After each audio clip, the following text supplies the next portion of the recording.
The Hound by Phillips, Lovecraft.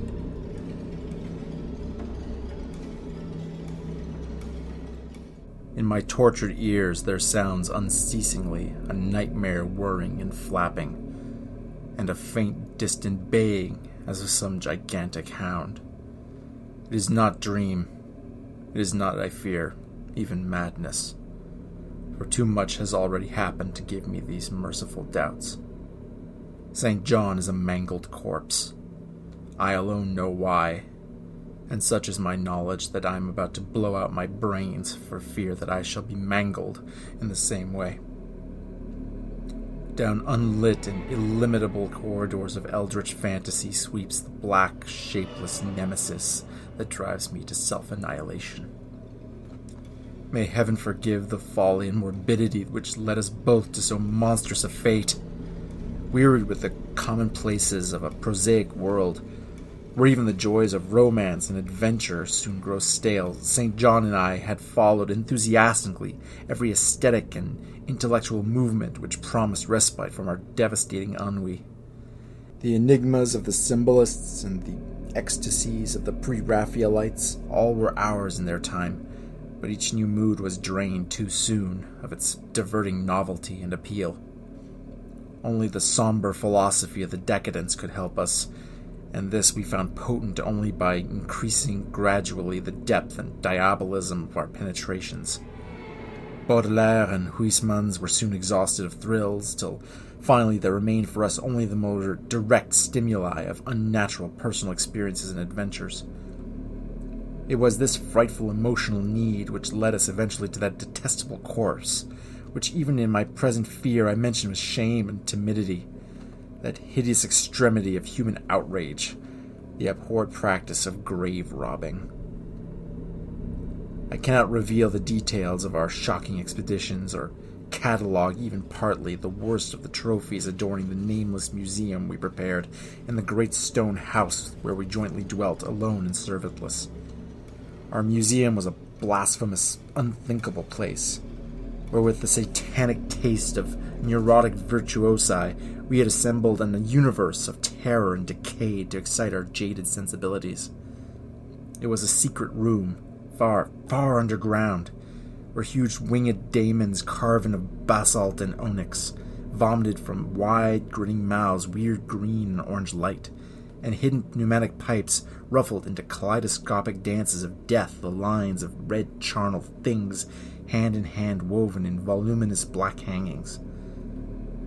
Through these pipes came at will the odors our moods most craved, sometimes the scent of a pale funeral lilies, sometimes the narcotic incense of imagined eastern shrines of the kingly dead, and sometimes, I shudder to recall it, the frightful soul-upheaving stenches of the uncovered grave.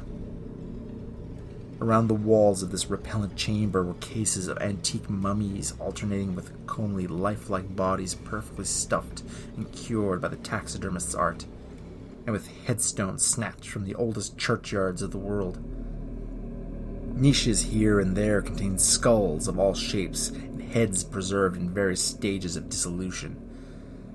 There one might find the rotting bald pates of famous noblemen, and the fresh and radiantly golden heads of new-buried children. Statues and paintings there were, all of fiendish subjects, and some executed by St. John or myself. A locked portfolio bound in tanned human skin held certain unknown and unnameable drawings, which it was rumored Goya had perpetrated but dared not acknowledge.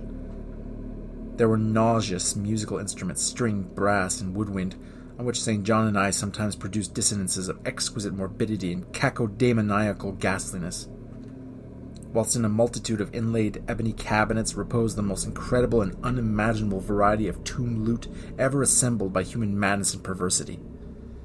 It is of this loot in particular that I must not speak. Thank God I had the courage to destroy it long before I thought of destroying myself.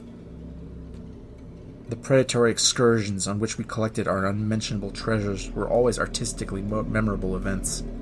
We were no vulgar ghouls, but worked only under certain conditions of mood, landscape, environment, weather, season, and moonlight.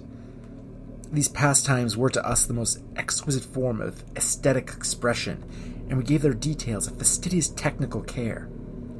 An inappropriate hour, a jarring lighting effect, or a clumsy manipulation of the damp sod would almost totally destroy for us that ecstatic titillation which followed the exhumation of some ominous, grinning secret of the earth. Our quest for novel senses and piquant conditions was feverish and insatiate.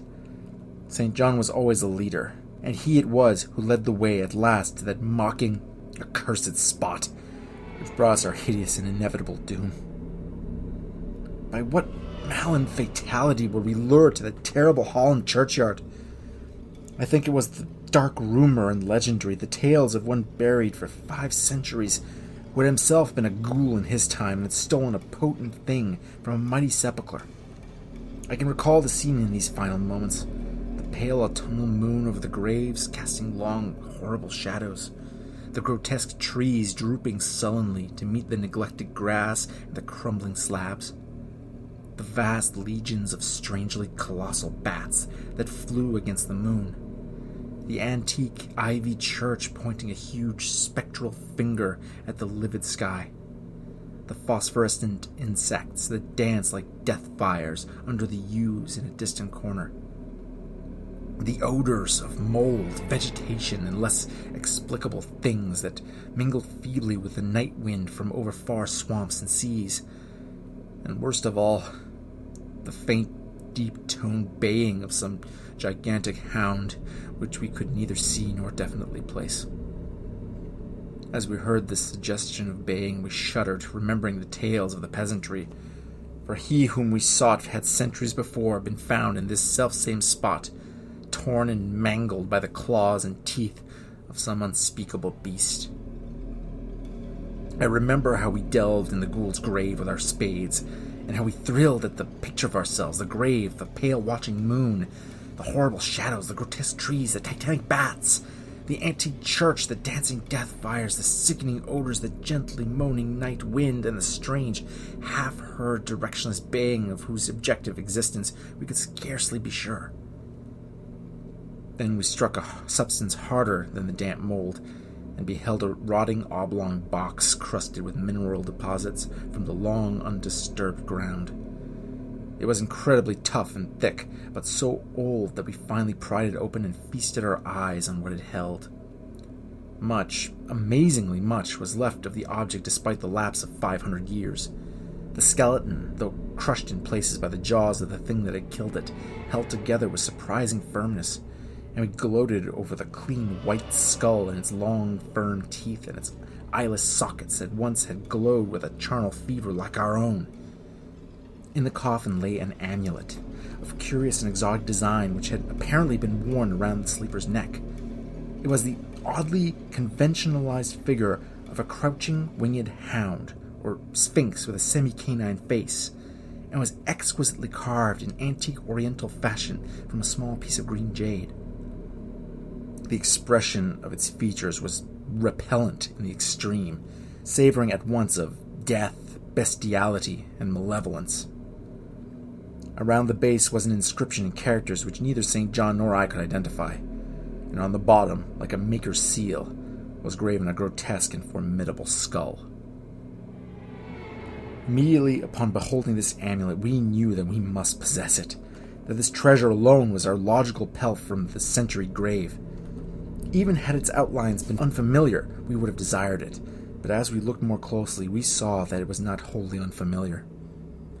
Alien it indeed was to all art and literature which sane and balanced readers know, but we recognized it as the thing hinted of in the forbidden Necronomicon of the mad Arab Abdul al-Hazred, the ghastly soul symbol of the corpse-eating cult of inaccessible Lang in Central Asia. All too well did we trace the sinister lineaments described by the old Arab demonologist. Lineaments, he wrote, drawn from some obscure supernatural manifestation of the souls of those who vexed and gnawed at the dead. Seizing the green jade object, we gave a last glance at the bleached and cavern-eyed face of its owner and closed up the grave as we found it. As we hastened from the abhorrent spot, the stolen amulet in St. John's pocket, we thought we saw the bats descend in a body to the earth we had so lately rifled, as if seeking for some cursed and unholy nourishment. But the autumn moon shone weak and pale, and we could not be sure. So, too, as we sailed the next day from Holland to our home, we thought we heard the faint, distant baying of some gigantic hound in the background. But the autumn wind moaned sad and wan, and we could not be sure. Less than a week after our return to England, strange things began to happen. We lived as recluses, devoid of friends, alone and without servants, in a few rooms of an ancient manor house on a bleak and unfrequented moor, so that our doors were seldom disturbed by the knock of the visitor. Now, however, we were troubled by what seemed to be a frequent fumbling in the night, not only around the doors, but about the windows also, upper as well as lower. Once we fancied that a large opaque body darkened the library window when the moon was shining against it, and another time we thought we heard a whirring or flapping sound not far off. On each occasion, investigation revealed nothing, and we began to ascribe the occurrences to imagination, which still prolonged in our ears the faint far baying we thought we had heard in the Holland churchyard. The jade amulet now reposed in a niche in our museum, and sometimes we burned a strangely scented candle before it. We read much in Alhazred's Necronomicon about its properties, and about the relation of ghost souls to the objects it symbolized, and were disturbed by what we read. Then terror came. On the night of September 24th, I heard a knock at my chamber door. Fancying it St. John's, I bade the knocker enter, but was answered only by a shrill laugh. There was no one in the corridor. When I aroused St. John from his sleep, he professed entire ignorance of the event and became as worried as I. It was the night that the faint, distant baying over the moor became to us a certain and dreaded reality. 4 days later, whilst we were both in the hidden museum, there came a low, cautious scratching at the single door which led to the secret library staircase. Our alarm was now divided, for, besides our fear of the unknown, we had always entertained a dread that our grisly collection might be discovered. Extinguishing all lights, we proceeded to the door, and threw it suddenly open, whereupon we felt an unaccountable rush of air, and heard, as if receding far away, a queer combination of rustling, chittering, and articulate chatter. Whether we were mad, dreaming, or in our senses, we did not try to determine. We only realized, with the blackest of apprehensions, that the apparently disembodied chatter was beyond a doubt in the Dutch language. After that, we lived in growing horror and fascination. Mostly we held to the theory that we were jointly going mad from our life of unnatural excitements, but sometimes it pleased us more to dramatize ourselves as the victims of some creeping and appalling doom. Bizarre manifestations were now too frequent to count. Our lonely house was seemingly alive with the presence of some malign being whose nature we could not guess, and with every night that demoniac baying rolled over the wind-swept moor, always louder and louder. On October 29th, we found in the soft earth underneath the library window a series of footprints utterly impossible to describe. They were as baffling as the hordes of great bats which haunted the old manor house in unprecedented and increasing numbers. The horror reached a culmination on November 18th, when St. John, walking home after dark from the dismal railway station, was seized by some frightful carnivorous thing and torn to ribbons. His screams had reached the house, and I had hastened to the terrible scene in time to hear a whir of wings and see a vague black cloudy thing silhouetted against the rising moon. My friend was dying when I spoke to him, and he could not answer coherently. All he could do was to whisper, "The amulet, that damned thing." Then he collapsed, an inert mass of mangled flesh.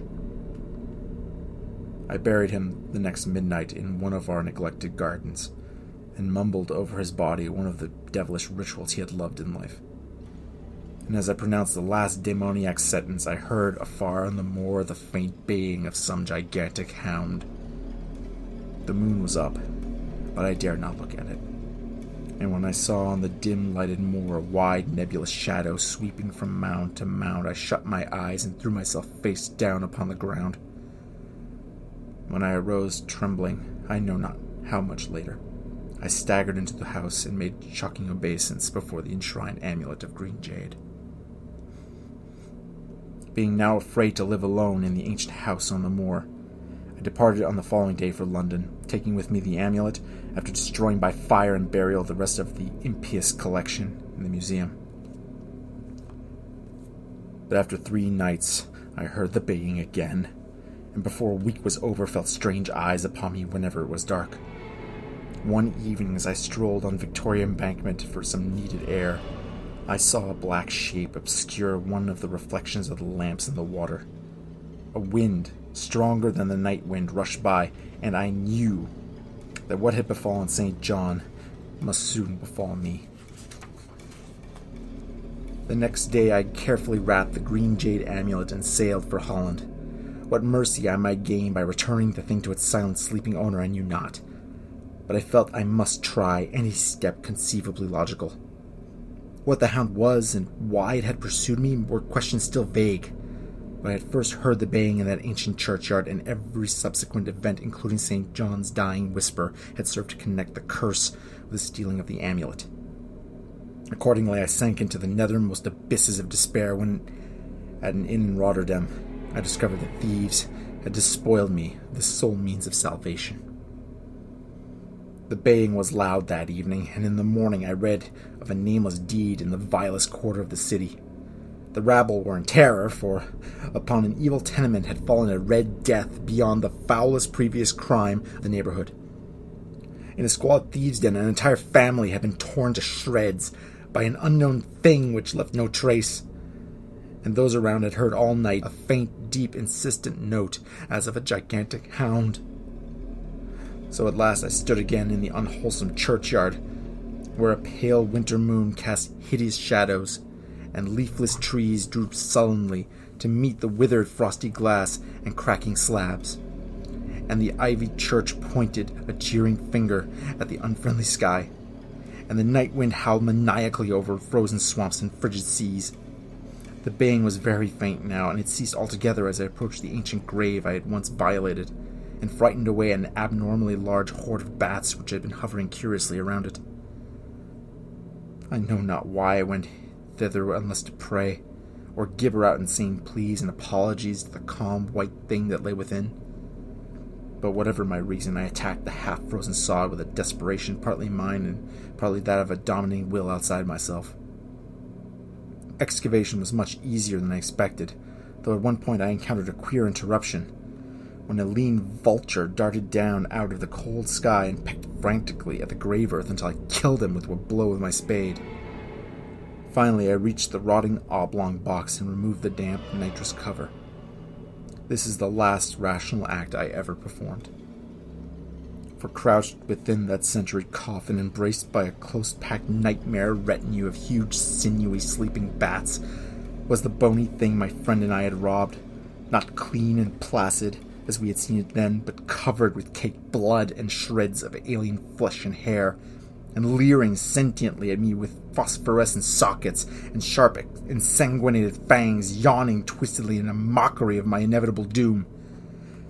And when it gave from those grinning jaws a deep, sardonic bay as of some gigantic hound, and I saw that it held in its gory, filthy claw the lost and faithful amulet of green jade, I merely screamed and ran away idiotically, my screams soon dissolving into peals of hysterical laughter.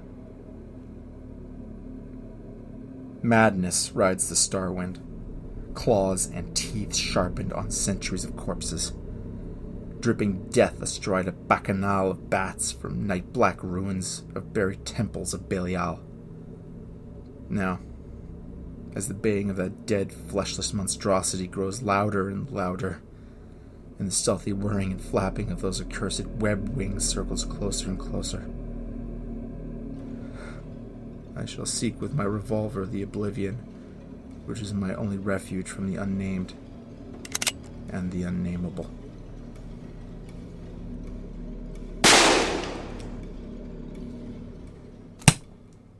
This has been The Hound by Howard Phillips Lovecraft. Written in September 1922, first published in the pages of Weird Tales magazine in February 1924. I've been Zero Sum.